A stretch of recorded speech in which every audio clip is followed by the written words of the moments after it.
Okay, so let's get right into it. We're talking about one of the biggest legal shakeups in a nation's history. A complete and total overhaul of the laws that define crime and punishment for over 1 billion people. The big question is, was it a genuine revolution or was it just a rebrand? I mean, just think about that for a second. It sounds pretty wild, right? But that was the reality for India. For more than a century and a half, its entire criminal justice system was running on a legal code drafted by its former British rulers. It was a relic from a completely different world. And this timeline, it really shows you just how long that old law, the Indian Penal Code, or IPC, was on the books. We're talking over 160 years. To put that in perspective, it was drafted before the light bulb was a thing. It was a direct, living piece of colonial history right up until this year. Then, on this date, India basically hit the reset button. The old colonial-era laws were thrown out, and a brand new legal framework took their place. Now, the stated goal here was huge, to decolonize and modernize the entire system. The idea was to create laws, as supporters put it, by Indians, for Indians. This whole overhaul came as a package deal, these 3 new laws, which some people are calling India's new legal trinity. They replaced the old Indian Penal Code, the old Procedure Code, and the old Evidence Act. But for our purposes today, we're going to focus on the real heart of the changes, the Bharatiya Nyay Samhita, or BNS. That's the new rule book for what's a crime and what isn't. So, what did this massive legal overhaul actually do? To really get it, you got to look at what they tossed out of the old rulebook and what new stuff they wrote in. All right, so first, let's see what got the boot. The new code does some serious house cleaning. It officially gets rid of several provisions that were widely seen as just ancient. Some of this was just catching up, like removing the laws against adultery and consensual homosexuality, which India's Supreme Court had already declared unconstitutional. But it also made some big moves, like getting rid of a really problematic colonial-era law against thugs and, importantly, fully decriminalizing the act of attempting suicide. Now here's where things get really interesting and, frankly, pretty controversial. The old sedition law, Rajdroh, was famous, or maybe infamous, for being a colonial tool to crush any criticism of the government. The new law, this Droh, rephrases it. Now it targets acts that endanger the sovereignty, unity, and integrity of India.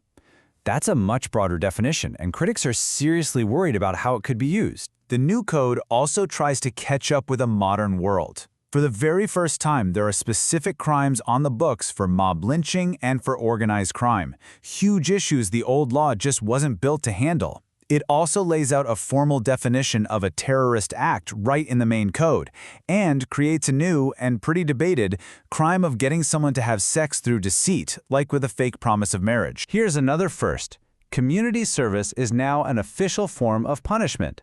So, for smaller stuff, petty offenses like defamation or minor theft, courts can now order someone to do unpaid work for the community instead of sending them to jail.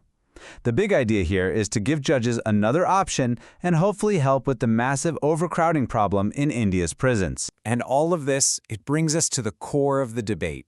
Was this a real break from the past, a genuine decolonization of the justice system, or, like some critics are saying, is it just old colonial wine in a new bottle? You know, the whole debate really boils down to this.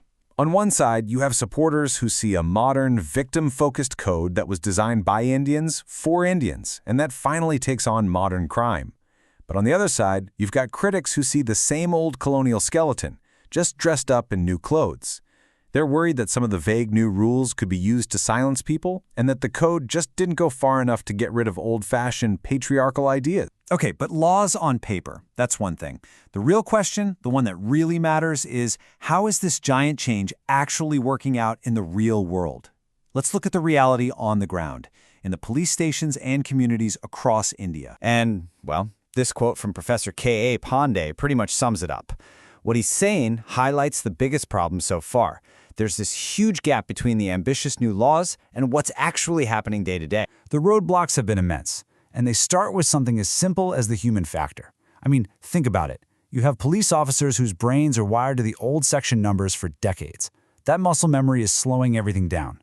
On top of that, you've got big gaps in training, shortages of the new handbooks, and a massive technology deficit.